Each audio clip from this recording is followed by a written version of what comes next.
Here is one of a series of talks by spiritual leader Lola McDowell Lee, spanning 2 decades from the early 70s through the 90s. Lola was a Zen Roshi, whose Rinzai lineage included Dr. Henry Platov and renowned Zen master Shigetsu Sasaki. Lola was a religious scholar as well as an ordained Christian minister.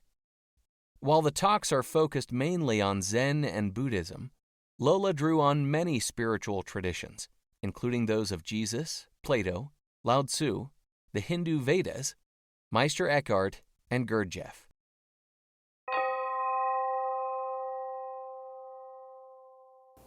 So, well, I hope you all feel that you benefited somewhat from your excursion into a world within. And it's too bad it has to end. But it does, and we can do it again. And we say the same thing every time. If I have it for 2 weeks, no, that's a bit much. But I think it was an exceptionally fine sit this time. Some of you benefited greatly. But there were times when it was more as if there were instead of just a group of people, many walking around or milling around. It was sometimes more like there was one force with lots of appendages. So that and you conducted yourself well by getting out of the way. And I think it was great. So now we can pick up from there and see what you do with it. Yes? Okay. The thing is, sitting over a period of time like that, even though one thinks one has not accomplished maybe what they would have liked to have accomplished, but sitting over a period of time like that, one is seated differently. And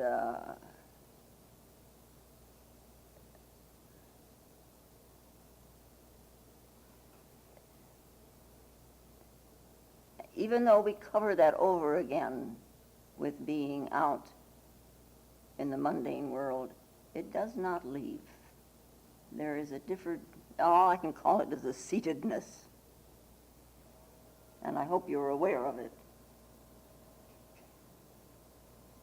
Okay, is there anything else I have to talk about? Announcements?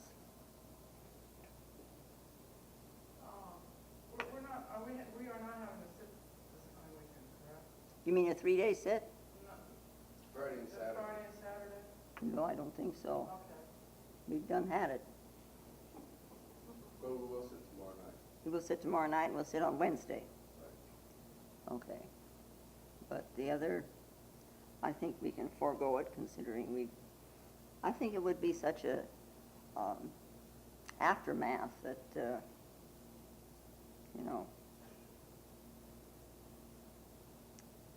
even though you say, well, you just got started and you'd like to sit another week, comes the prospect of sitting overnight. You're, See, so 1 week is sufficient. Anything else? Seems to me I'm forgetting something. Seems to me there's some kind of announcement I should be making.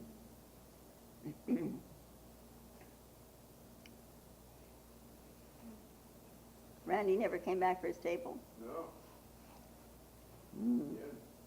You did that last year too, remember? Yeah, and stayed here until when? Almost before this summer session. Before He could have this just, session. yeah, he could have just as well left it there. That's right. Yeah.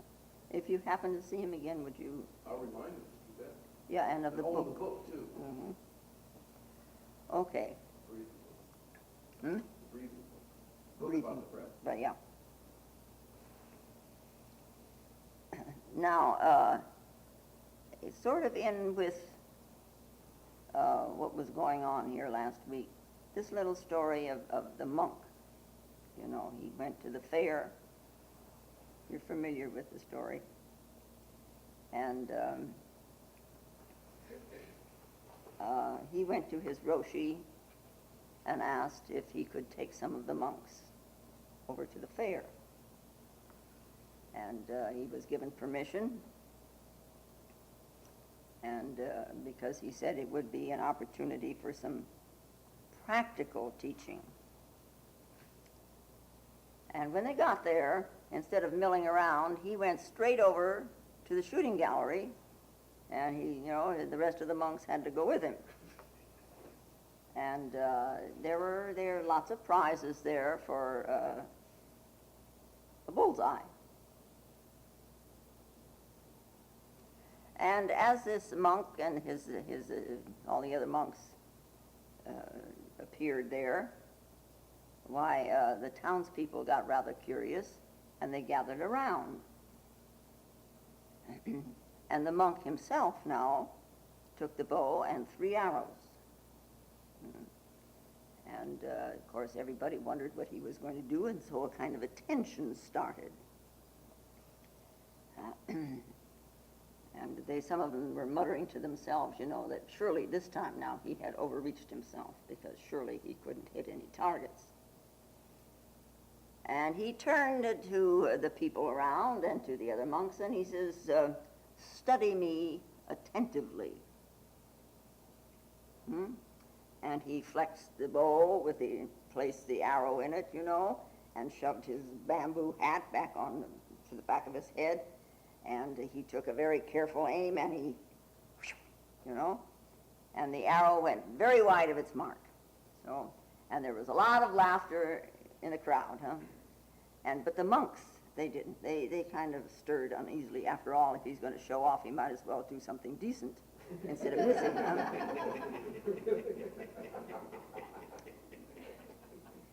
So the monk turned, and he looked at them, and he faced them, and he says, "Silence." He says, "Don't you know this is a demonstration of how a soldier shoots?" He's very often wide of the mark. That's why he loses wars, And at the moment when I let the arrow loose, I was identified as a soldier. I said to myself, I am a soldier firing at the enemy, and whoops, it goes over there.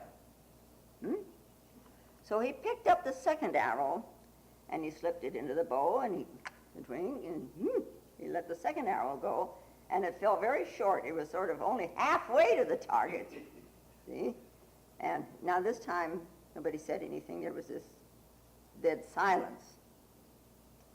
But he turned to all these people, these town people, and he says, "Now you've seen the shot of a man who was too eager, who, having failed the first time, is now too nervous to concentrate.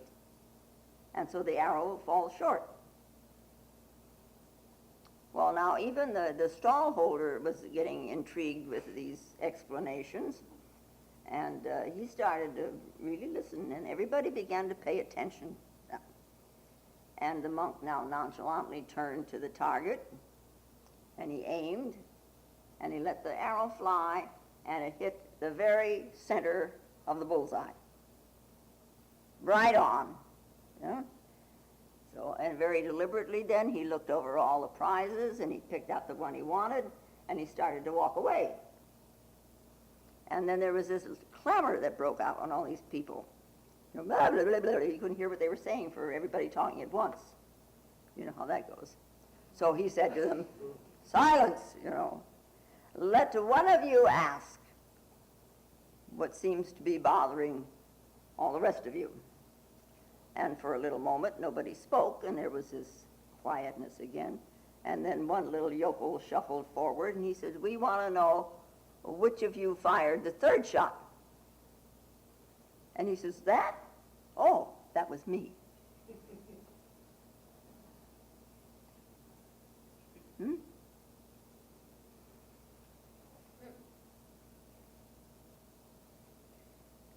Isn't that fit in? I thought it fit in with what I've been yapping about all week. Be here. Be here. Okay?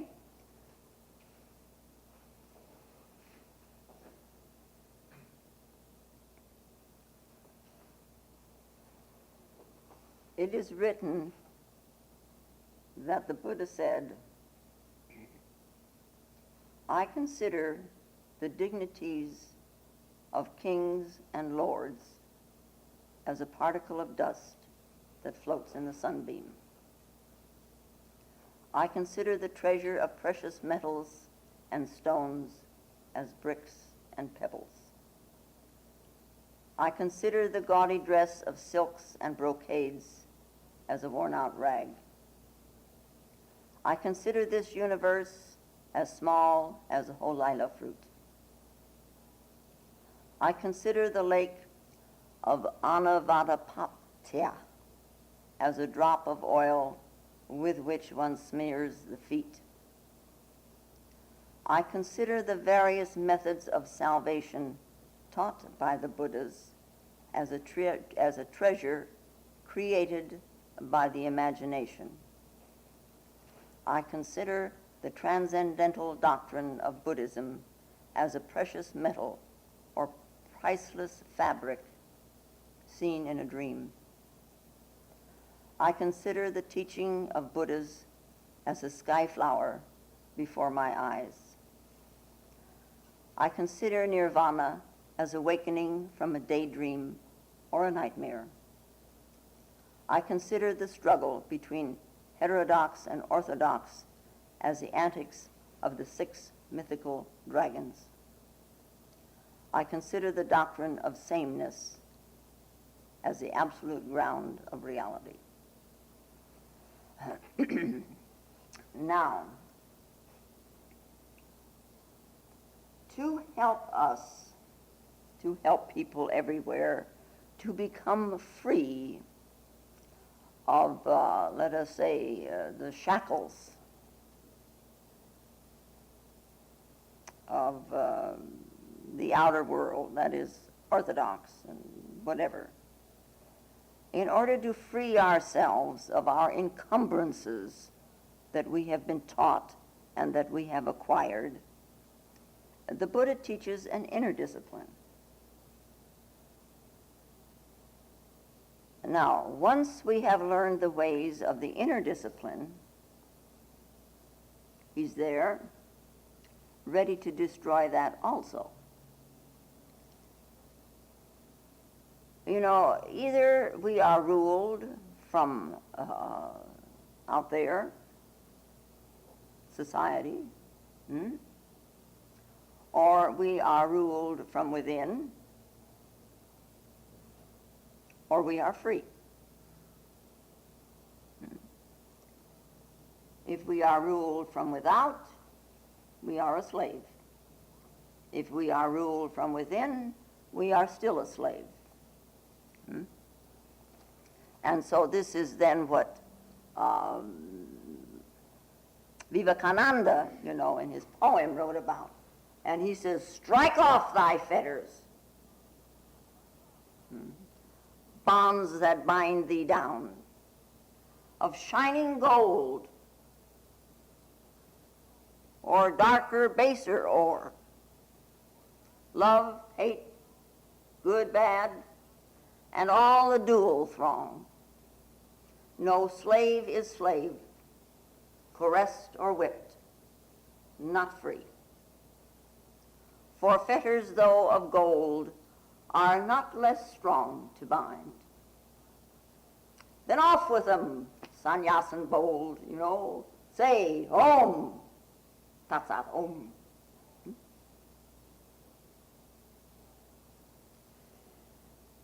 That particular verse, or in that whole poem, shows a tremendous understanding.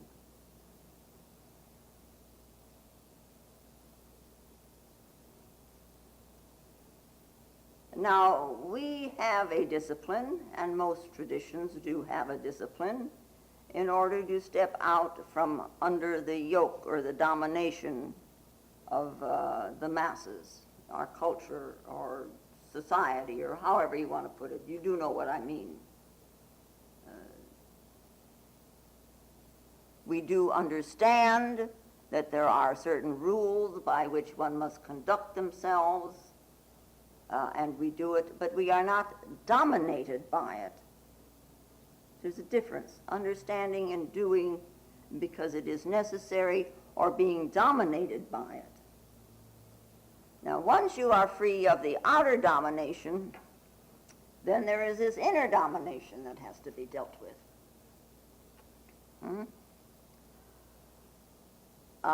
For we can use this inner discipline, or, as a very subtle form of slavery. So we should gear ourselves to being here, to be very present, to act as the form of the formless. When one acts, this form, is of the formless, then there is a certain grace in the act. And there is a kind of a benediction even for yourself, because the actor has gone. I know that some of you, the way you conduct yourselves, it's very mechanical, and it's because it's so practiced, and because you're so doing it. And there isn't much benefit that way. When the actor is gone, there is this form of what is hidden, the formless. So there is doing, being, or being, doing. And being, of course, is not just some big something man. Now, if you're always trying to discipline yourself, which we do start out to do, we start out disciplining. But if you're always trying to discipline yourself, there is this doer that is in here, and that part of you disciplines the other part of you. And then it shifts around, and this part is disciplining this part. See? And gradually one part becomes a master over the other part. And we still have this master-slave thing. It's a division. And this is duality. There's no oneness about it. And of course, in such a thing, look at the conflict. Look at the tension. Part of me says do this, and part of me says the heck with it. In a duality, there's always a conflict. And then you've got this little voice that says this, then you got this little voice that says that. To whom does the voice belong? Who is trying to rule whom? Who is being dominated by what?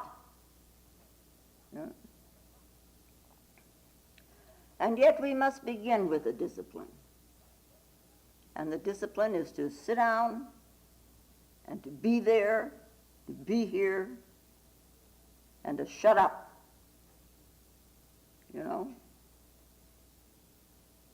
So that a stillness can come about. Stillness is not discipline. But oh boy. Yeah. Now, it has been said that in Buddhism, there is no God. He said that we go to nirvana and we're blown out. So that in a way that there is no God as there is in the Western religion, in a way it's true, but in another way it's not true. He did not postulate God as a person. But he did talk about an everlasting light. And of course, we also have that in St. John, that there is an everlasting light. And in Buddhism, there's Amitabha Buddha. The Buddha's idea was, and you know, with all this Hindu background of all these gods and goddesses, there's Krishna, you know, which is a personal god. He comes and plays this little flute, and you follow after him. Pied Piper. If there is a personal god, some image that you have set up in your mind, how can you ever be free? A personal God becomes something like a dictator. You're never left alone. You know, he's everywhere. So you hide in the closet and he's there too. Huh? And you know, we are told as children, God is looking at you everywhere. Constantly he's there with you. His eyes are always following you. Well, that leaves me no freedom, and it certainly doesn't leave me any privacy.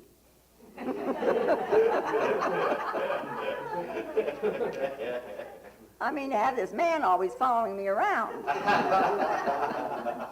Huh? If I believed that, I could never escape from him.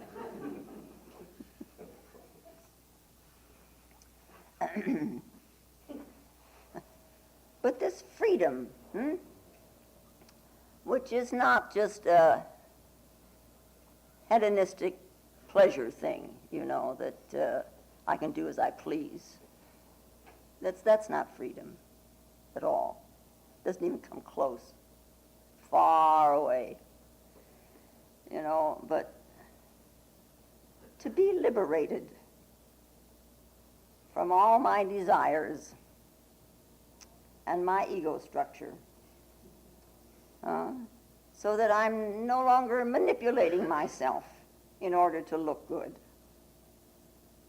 You know, I'm not dominated. You know, then freedom. And freedom then is God. We put it that way, huh? Moksha, Buddha called it. It's his God. Free, freedom, liberation, emancipation. So that it is a freedom in light, or a freedom in God.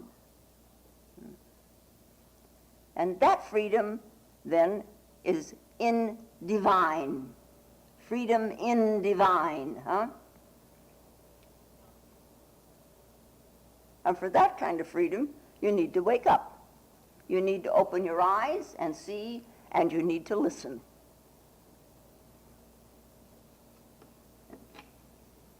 Because religion shouldn't be out of any fear. You know? When religion says, like ours does, you know, I am very jealous. You can't go anywhere and you can't do anything unless you have my approval. You cannot worship any god other than me. See? If you do even think about it, I will destroy you. See? These are political words. They're not religious words. It's just simply mean, don't move out of this party. Don't move out of this clan. Huh? There have been Buddhas existing that have not been jealous. There have been men and women that have existed that have not been jealous. They reached that place, so maybe they seem to be in a better place than God, if he's still jealous.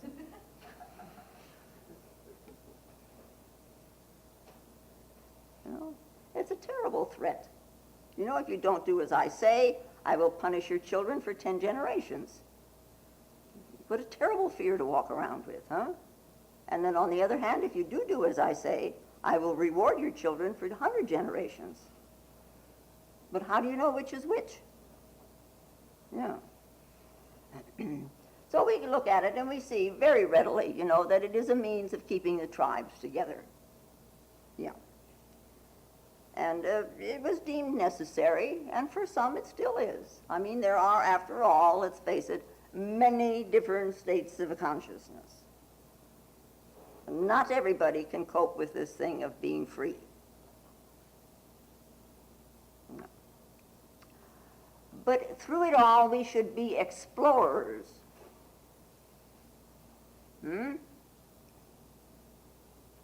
What are you going to explore? Well, you're going to explore yourself, And to explore yourself, you don't need a lot of beliefs. And as a matter of fact, you don't need any. Belief is not a requirement for exploration. I mean, when these people climbed Mount Everest, they explored, and they explored the Arctic, and they explored the Antarctic. What did they need to believe? Only that it was there. So you're there. Aren't you? Or are you somewhere else? I think you're somewhere else this morning.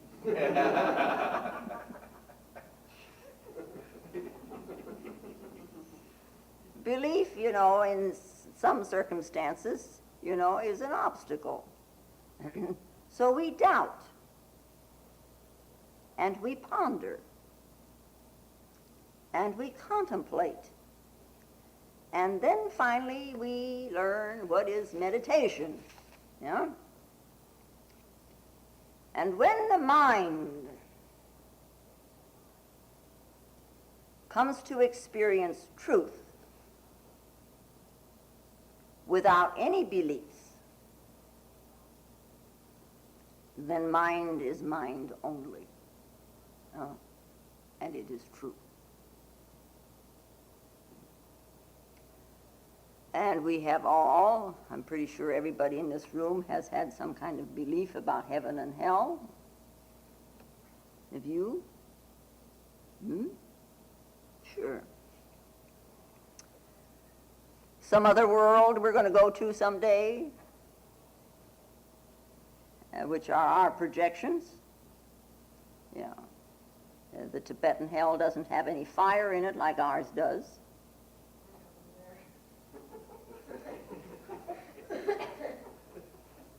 It has more ice, more cold.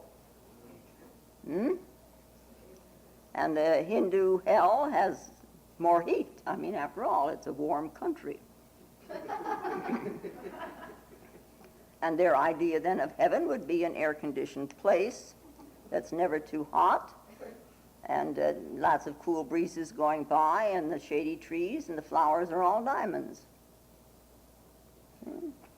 Projections. They're dreams.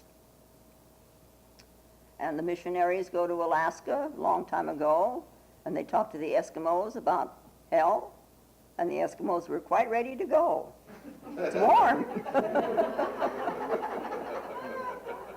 Huh? So what do these dreams show? Your mind, your desire.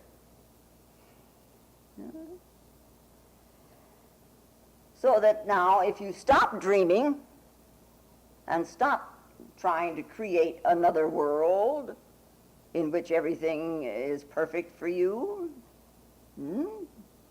if you do that in this existence, then there is no heaven and no hell. And this is what the Buddha tried to do, and what all the patriarchs after him tried to do, and what the Zen Roshis thereafter tried to do, is to take everything away, including your heaven and your hell. Unless it is all taken away, the mind just continues with it. I mean, it occupies itself with it.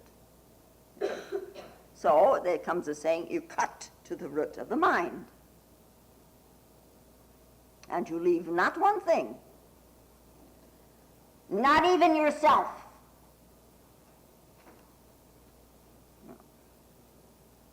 And certainly not the Buddha. No.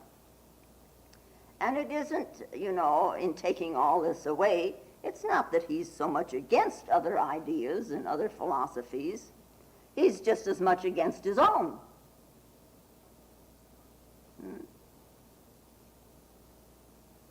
That's trueness, huh? Yeah. It's very easy to be against others, but to be against one's own, it simply means one is asserting the truth. Authenticity. Using a method and then taking it away, and then use another method and take it away. So you don't cling forever to that method. See? We need methods. It's a big jump. That abyss is, you can't see the other shore. So we take it in small doses. And in order to do this, we have methods. We have contrivances. A koan is a contrivance. Upaya. It's a breathing exercise. It's a device. We use them, but we don't use beliefs.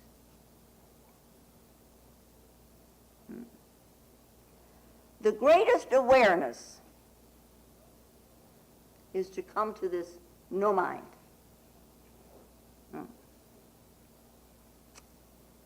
And a teacher like the Buddha, he had 1,500 monks in this one place.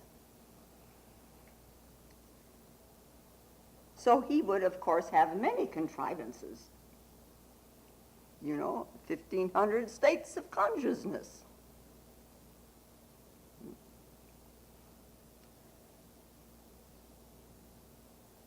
And then there was 227 precepts.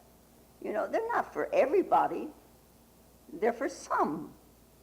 And the contrivance, are for some, because he states and says, this is a method, and everybody runs, it's for me. It is not necessarily. There may be another contrivance is necessary for you. It's like the little monk, he was a very rabid fisherman, and he was chatting with a friend, and the friend said to him, well, I notice that when you talk about the fish that you caught, you vary the size of it for different listeners. And he says, well, yes, of course, I never tell a man more than he can believe.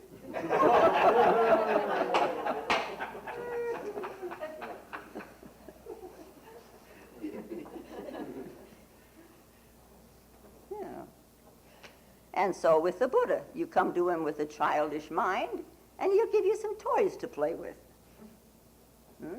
They may be beneficial toys, but they're toys, and the time comes when you leave those toys and go on to others, If you come with a little more understanding, you're a little more grown up and a little more mature, he wouldn't give you those same toys. If you come with a truly mature mind, like Saputi or Sariputra, then no toys at all, but these thundering words in his agamas and his sutras, explanations on these statements. Yeah.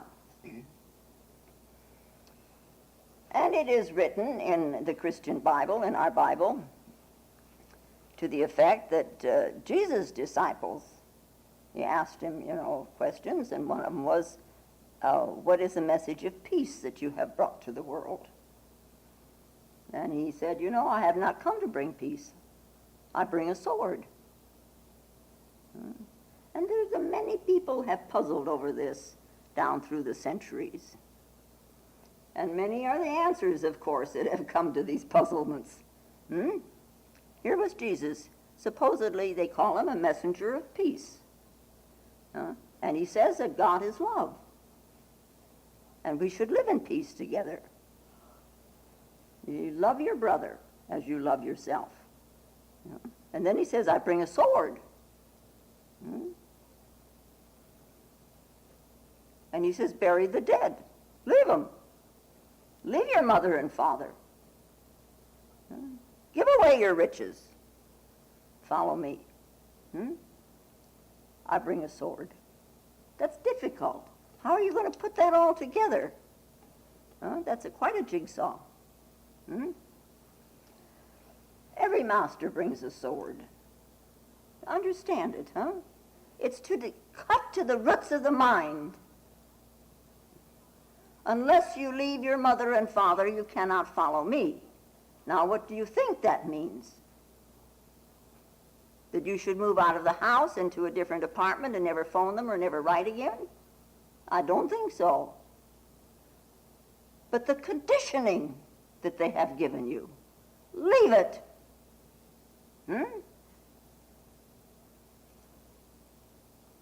And what society has given us, our ideas of good and our ideas of bad.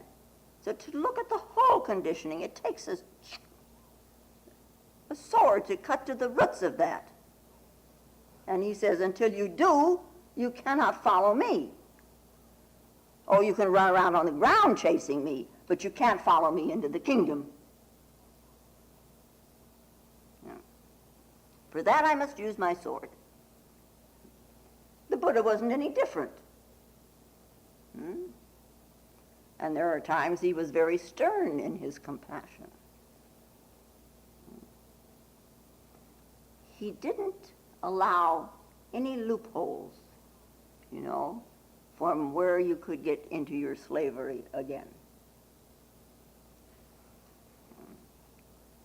So he said, I consider the dignities of kings and lords as a particle of dust that floats in the sunbeam. Well, we've all seen, a sunbeam coming in and all the little dust particles in it. You've all seen that. Yeah. The dignity of kings and lords is brought about by others. It's by show, this elaborate show, and by others taking care of you, by others paying homage to you, so that you wear this cloak of dignity. It's the height of ambition.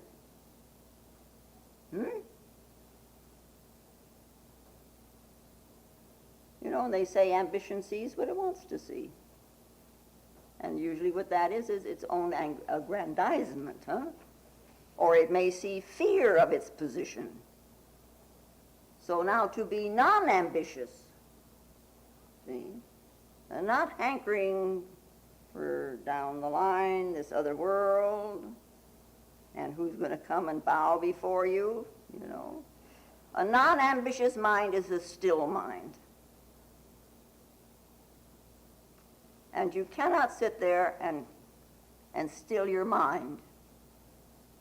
It's an impossibility. Boy, look at all that stuff that's in there, huh? Stillness comes of its own accord out of the depths. It just rises and there it is.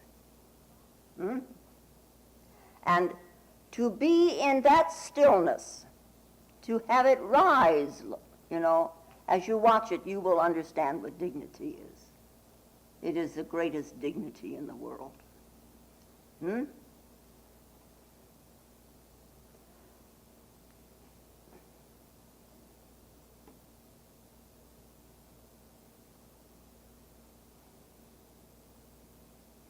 It's this dignity that comes, all by itself. And you sit there and you look at it, and, this is happening to me, huh? This rising. And about all you can say of it, it is a dignity of the Lord is present.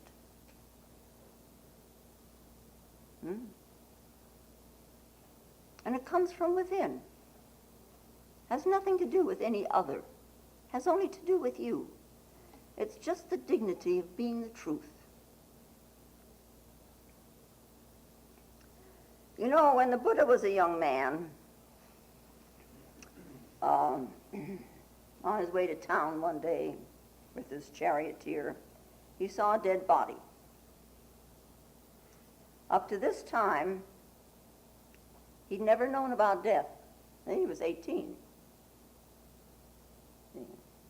His father, the king, had been warned never to talk about death because that would set him searching.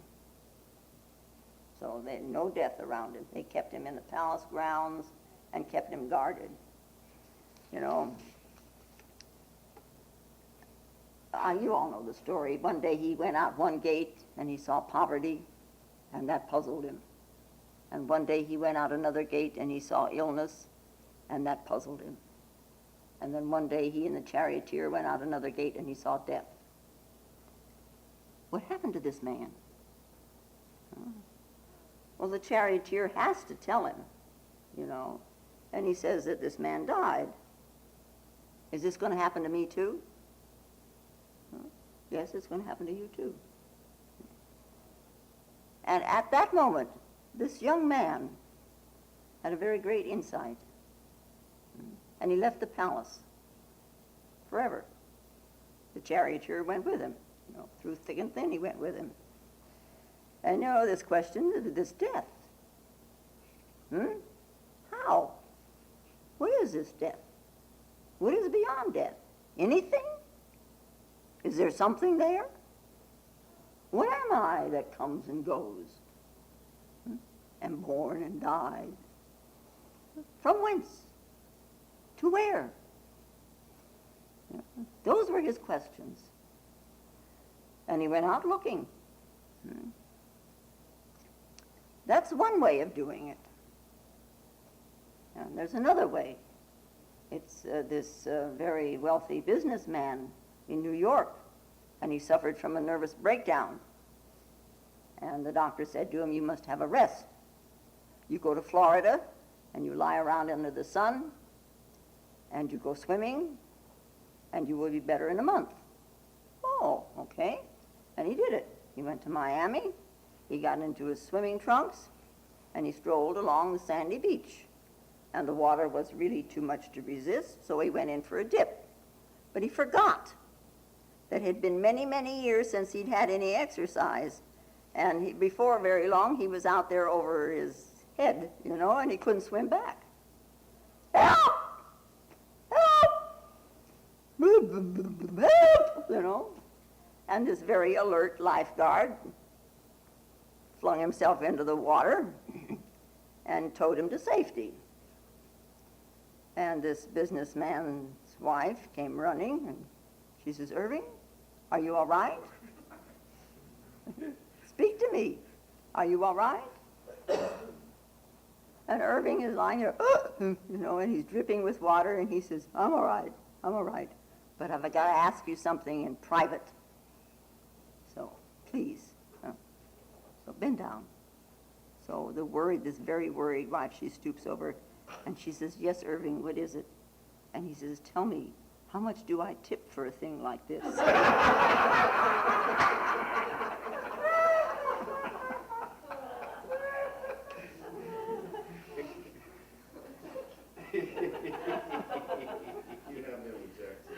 What? You've been with Jack too. Well, no, I just want to bring out, here's this man that faced death, and he had not one question about death. Only about money. Huh? Yeah. The beam of ambition makes particles shine like diamonds. Yeah. Then he goes on to say, I consider the treasures of precious metals and stones as bricks and pebbles. Well, somewhere along the line, I read someplace that we have been likened to children playing along the seashore of life and collecting pebbles. So do more than collect pebbles. Huh?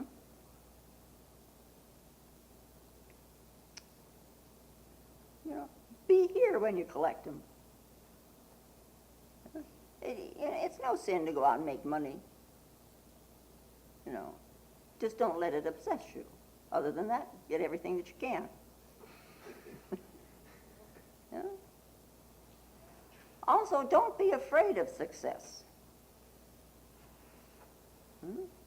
Be successful. Be here.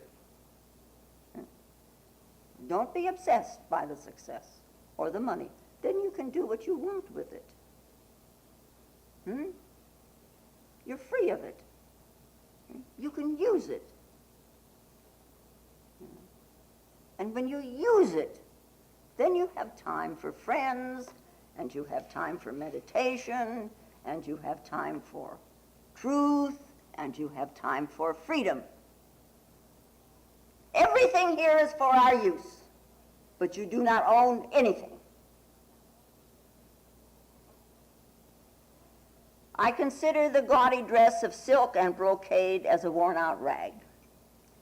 I consider this universe as small as a holila fruit. I don't know what a holila fruit is, to be perfectly honest with you, which I am once in a while.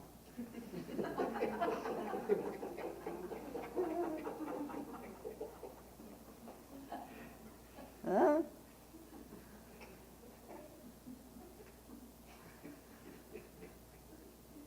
You know, supposing one became tremendously aware, it might be that the universe might appear very small. Just think of the state of awareness that would be, huh? And in this universe, if you look at a man's body, he's really very tiny in this universe, huh? If you're going to compare. Yeah. And if you look at his mind, he's really very foolish. But if you look at his consciousness, he's vast. He's immense. And if you look at the mind, then he's wise. We have all of this.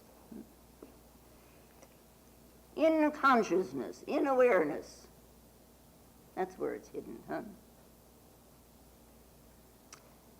In yourself, in your own consciousness, you become aware of the boundless, immeasurable. The body does not contain you. You contain the body. But we are very identified with the body rather than consciousness. And so we are, it is said, we have the cart before the horse. Consciousness first, then comes the body. Consciousness last, and no body, but still consciousness, huh? We identify with this body, and we dress it up, and we put on beautiful clothes, either to exhibit it or to hide it. Make it look beautiful. Make it look precious. But in what does this body reside? A long time ago, there was a Sufi mystic, this is a long time ago. He was captured by a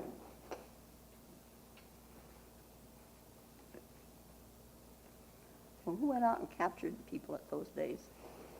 Anyway, there was nobody here knows either. Anyway, these captors then wanted to sell him in the slave market. You get a picture? He's this young man, he's healthy, and he's radiant in himself. And these captors are so delighted to have somebody like that, because now they're going to get a good price. And so they take him to the market. They're going to sell him. And on the way there, he said to them, I know you're going to sell me, but let me tell you, if you will listen to me, you can get the highest price possible. I know my price. So whenever you are ready to sell me, you just ask me, is the price right? They kind of a slave is this, Then they had him there, and after a while, a few hours or so, a king comes by, and he sees this man, and he says, that man looks good. I will buy him. I will give you $5,000, or whatever the equivalent of their money was, huh? And the mystic turns to the man, his captors, and he says, wait, this is nothing. This is nothing. Let the right purchaser come. And so they refused it. Hesitantly, but they refused it, And after a little while, a rich man came by, and he offered him $10,000. Oh, are they getting excited now? And they're ready. This is doubled. The mystic stopped him. No. He says, wait, don't be foolish. The price is double now, but just wait. And after a little while comes another man, and he offers $15,000. See? And by now, the captors are looking at their slave, with a lot of question marks, And they look at him. Each time a person comes by and makes an offer, they look at him and say, no, not now. Wait. Another man comes by, made a better offer. And finally, toward the end of the day, a man came along and offered $50,000. Huge sum of money. And this slave says, wait. And dusk came, and the market was closing down. It was getting pretty deserted, and people were hurrying home. And there was a little man coming by, and he had a bundle of straw on his back. And the captors said to the slave, well, there doesn't seem to be anybody left here. We're going to have to wait now until next week. Wait, said this slave. Ask this man. And that man said, all I have to give anybody is this bundle of straw. I just don't have anything else. And this slave says, that's the right price. Sell now. And these poor captors, they begin to think we got a madman. We lost $50,000, and he wants us to take a bundle of straw. What do you think this slave was showing him?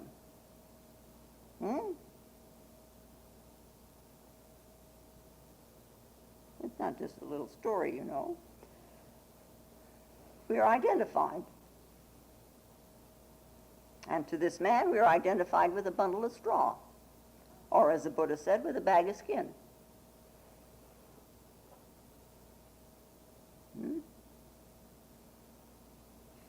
Now, if you're identified with the mind rather than the body, you have got a little more freedom. You can certainly wander around better. But the mind is foolish. Oh, my foolish mind, you have dragged me around so far. That old thing. What does it know about truth? It just goes on guessing. Boy, doesn't it? So, now, the thing is, stop guessing and get ready to know yourself. Just get ready to know yourself. And now, may the peace and the power that passeth all understanding hold us and keep us in the love of the Christed consciousness while we are seemingly separate one from another. And I do thank you very much. If you find Lola's talks valuable, more will be posted in weeks to come.